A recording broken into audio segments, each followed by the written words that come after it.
religious decree from Iranian officials is calling for the assassination of President Trump, and they claim to have created an online fund worth an estimated $40 million. Max Lesser is senior analyst for emerging threats at the Foundation for Defense of Democracies. He's been looking into all of this and does join us now live to discuss it a little bit further. First off, Max, thank you so much for being here with us. Can you kind of explain the situation here overall as a whole, what we're being told and maybe what we don't know just yet? Yeah, thank you so much for having me, Josh. So there have been a lot of threats issued recently by members of the Iranian government, Shiite clerics, against Trump or just against Americans more broadly. And what I would say is that Iran has been trying to assassinate President Trump for years. And now it's all out in the open. And what I have been looking at with my team at FDD is a particular website that is seeking or allegedly claiming to crowdfund a bounty for Donald Trump's assassination, saying, look, if you carry out this deed, we will compensate you with this money. They claim to have raised millions and millions of dollars. The most recent figure was over $40 million.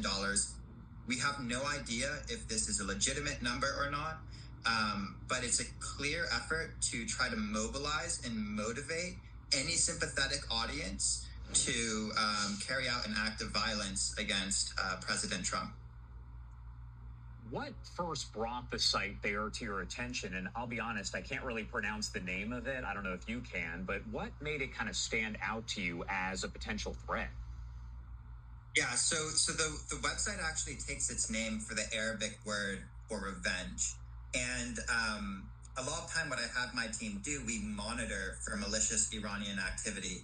And a lot of times what that looks like, to be quite honest, is just doom scrolling.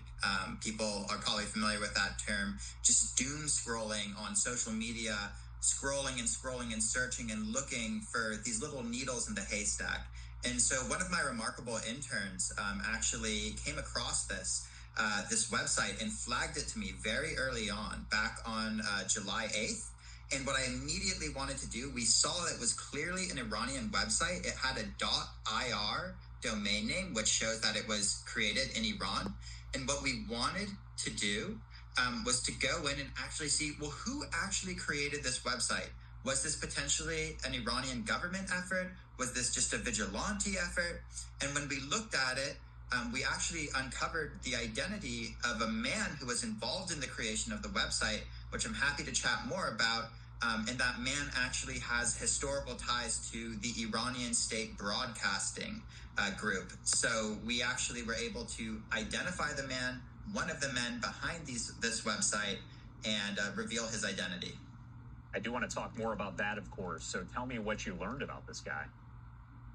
Yeah, so the man, again, as I mentioned before, he previously, or at one point, worked for the Iranian state broadcaster. So that's a clear tie to an Iranian government organization. And he seems to have created this website. It's unclear if he's acting alone or with others, but he's creating this hashtag. And what I would say about this website is it's sort of, I would call it an influence operation, because what it really seeks to try to do is try to influence people, to mobilize people, to carry out acts of violence. And